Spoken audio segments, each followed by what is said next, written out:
So, what really makes up your branding and how do you actually stand out? This is a question I've heard so many times, people scratching their brains trying to figure out how the hell to do their branding, not knowing where to begin. So, I thought I'd do a video and explain to you how I've done it, and hopefully my experience can help you guys figure yours out along the way.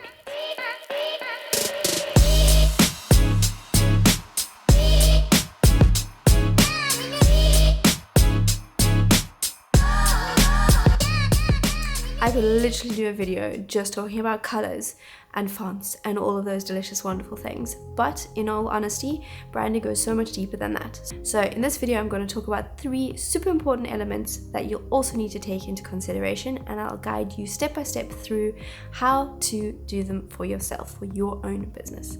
We're going to talk about your what, your why, and your how. So let's jump right in.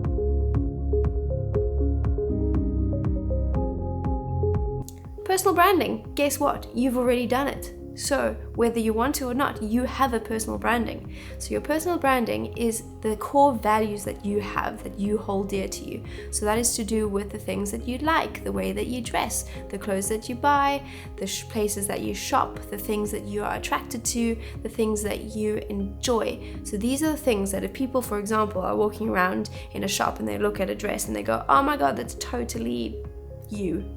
So that's something that they would easily identify with something that is you. Then it also goes further than that into the way that you talk, the way that you speak, the way that you interact with people. So whether you're a bit more of a shy person, whether you're a bit more of a bubbly, exuberant person, whether you are someone who's always joking around, that is also characteristics that people identify with as you. So these are super important, and these are key elements that you can draw on when you're creating your business. So let's take that one step further into how you can put that into your actual business branding. Let's be honest, the reason that people connect with you is because they like you, they know you, and they trust you. So that is what you need to be consistent about in what you put out into the world, so that people get familiar with who you are, and then they go, oh my God, that's totally you, and they want to buy it because they want to have a piece of it. Because people, let's be honest, when people go shopping, they don't just walk into a random shop that they've never heard of and that doesn't have a clear branding, and they don't know anything about them. They're not going to want to buy from you. If they go into a shop and everything is like beautifully done in a specific aesthetic and it's really clear what they stand for, then chances are, if it's something that connects with you, that you relate to, you're going to want to buy into that. So even if you buy the smallest, cheapest piece, you want to take away part of that feeling that you had when you were there. So think of your favorite shop, close your eyes and think of your favorite shop that you've been into, or your favorite brand, whether it's online or not, and think about what feeling you have when you look at what they sell, and think about how much, when you take that away, how much you feel, yeah, you remember what they were all about and you want to have a piece of that. So that is super, super important to have in your branding as well. So that combines your personal branding with your business branding. Basically, it's one and the same thing, because you want to come across as the same person offline and online, because that's when you know you're being genuine and you being you. So a really good way to work out your key values is to ask yourself, and then also ask your friends and family for what they think your core values and strengths are. What do they think are the characteristics that most express who you are? Thank you to all of those who sent me lovely messages. Grace, my dear darling friend, Andrew, Shani, all of you lovely humans. So thank you so much. It filled my heart with joy. So that's one little thing that you get out of it. But besides that, you also get to identify what are the key elements and key characteristics that people see in you again and again. So it's good to speak to a bunch of different people and ask them for a list of your strengths and things that you bring, and then you can see, this one is repeated, this one's repeated. And then that kind of helps you get an understanding of what people perceive as you. And then that is also genuine, it's real. It's not something you're sitting there thinking up going, what do I want people to perceive me as? It's actually based on who you are already, and draw on those strengths and those characteristics that really make up who you are. So my 3 main core strengths are, number 1, inviting. So I would like to come across as warm, inviting, and I would like people to feel like they can be part of my world, and I would like to extend that into my online presence as well as into my life. So that is really, really important to me, that people feel welcoming and they feel like they can talk to me, they feel like they can chat to me, they feel like they can be part of my life. And I really, really think that's important as a business foundation for me as well. Second of all, I also really, really would like people to see me as authentic and genuine and real. I'm really a down-to-earth person. If you meet me in real life, I'm kind of the same way as I am talking to you guys here. If I make a mistake, I make a mistake. It's okay. You know, in my YouTube videos, often you'll see the bloopers at the end. Great place to stick around and see what happens there behind the scenes. But basically, it's really important to me to be real. Like, I don't even wear makeup, I don't try and hide anything. I am me. I just keep it real, and that's something that's important to me in my business as well. And thirdly, I'd like to share my bubbly nature with people as well. So this is also something that I have got probably from my father, who always had a great sense of humor, as well as his father. It's part of our family to be a little bit funny and silly. So, you know, don't like to keep things too serious too much of the time. So it's nice to lighten things up, and I like to incorporate that a bit in my work as well. So I hope that comes across in my YouTube videos as well. So what I'd like you guys to do is spend some time thinking about what your core values are. Write these down, keep them close at heart, and see how you can then use those in your business. So when you come across on social media, make sure that your posts do share one or the other of those core values that you have. So whether you're doing a funny post because you're bubbly as well, or maybe you want to do a really educational post, for example, think about how you can be constantly showing up with those values that you hold dear to you. Number 2 brings me to the why. This is a super, super important one. So this is why you're doing your business. Why is it important to you, and why is it important to the world? Because let's be honest, if you're just doing something because you want to do it, but it has no greater impact in the world, it has no other meaning, then you're soon going to lose interest to it. So if making money is your sole interest in your business, then you need to dig a little bit deeper and see what it is that is really making you passionate about this business. Why is it that you wake up at 5 a.m. full of ideas and excitement to do your business? So think about that, and this is super, super important. So I'll give you 4 important questions you can ask yourself to help you come up with your elevator pitch. Your elevator pitch is super important because this helps you to answer the question that you get asked all the time by people. So what do you do? We've all had that question, right? You're at a party and there's someone, hi, so my name's John, what do you do? And you can explain to them clear and concisely exactly what your business does. I create sustainable minimalist jewelry for eco-conscious consumers so that they have an alternative to fast fashion. I do this by taking care of the full process to offer a high-quality, ethical product. So follow these 4 simple questions to help you figure out your elevator pitch and get it niched down so that the next time somebody asks you, you can answer with clarity and confidence. So question number 1 you're going to need to ask yourself is, who is it for? So who is your client? Who's your target audience? Who are you speaking to? Number 2, what practical problem of theirs are you hoping to solve? Number 3, how do you go about solving that problem? And number 4, what is the end result that they hope to achieve?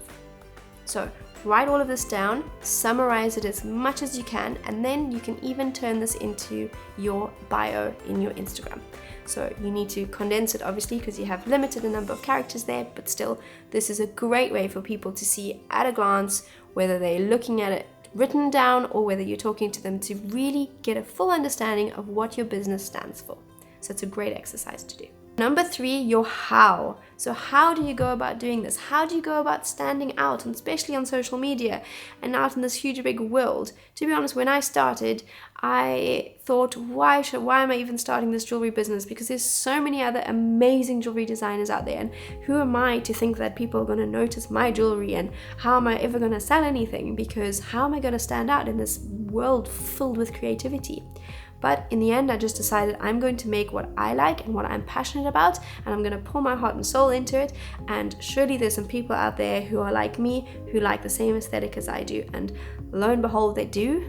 I'm doing my jewelry business full time now, and that was just a dream years ago, and now it's reality. So don't let that stop you. So let's go into some finer details, the things that I love to talk about, such as color, your feeling, and your aesthetic of your business. So if you have a look at Pinterest, I would suggest going to create a board over there with all the things that you like, the aesthetic of, to kind of really give you a visual of what your business stands for. From that, then, one, you already have a feeling. Then two, you can create your color palettes from that. So there's a way you can download your pictures from Pinterest and then upload them into Canva palette generator, which is a beautiful tool, trust me. Oh my god, I spent a little bit too long playing with this just because it's endless and amazing. So don't be like me and get too absorbed in it and spend hours and hours doing it, but pick a picture or a mood board or a selection of pictures that you really liked and upload that to the palette generator on Canva. I'll put a link below so that you can have fun with that. And boom, lo and behold, you'll get your hex codes. Your hex codes are super important and will help you to use the same color every single time so that it's not guesswork.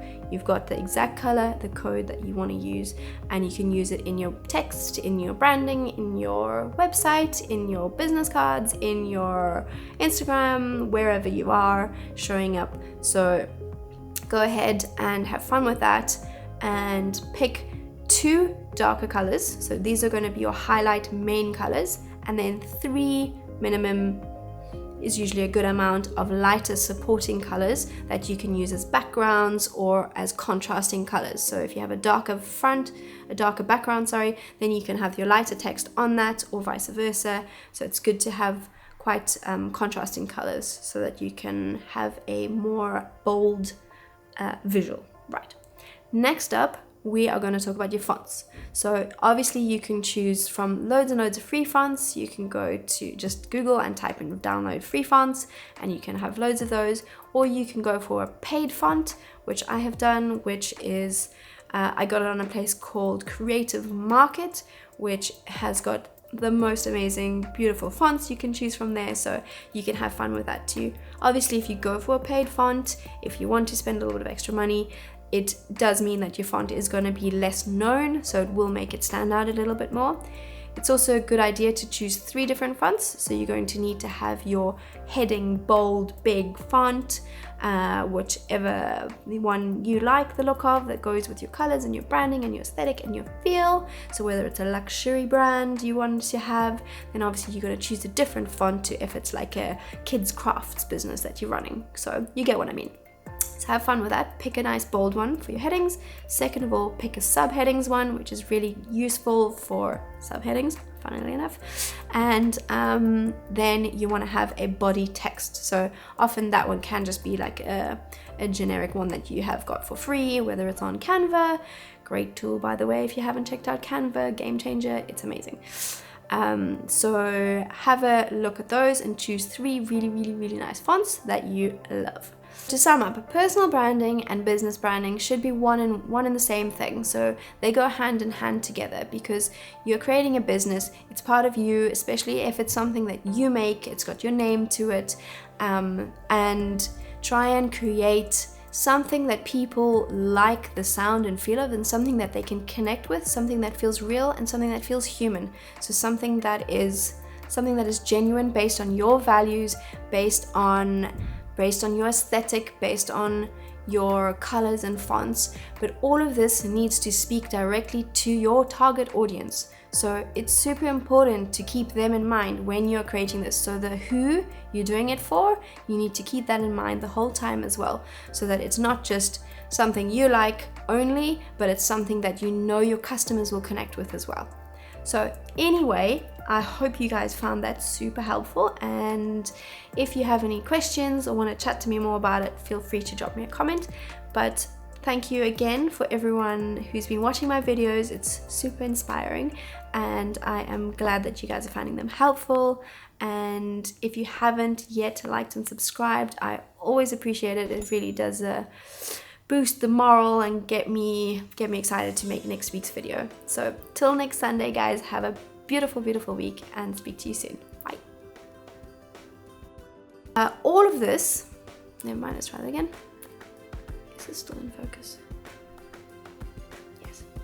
Totally going off track Da-da-da. For example, my elevator pitch goes something like this. I create... Sorry. I create. Number 3, how? Number 3, that's not a number 3, that's a number 4. This.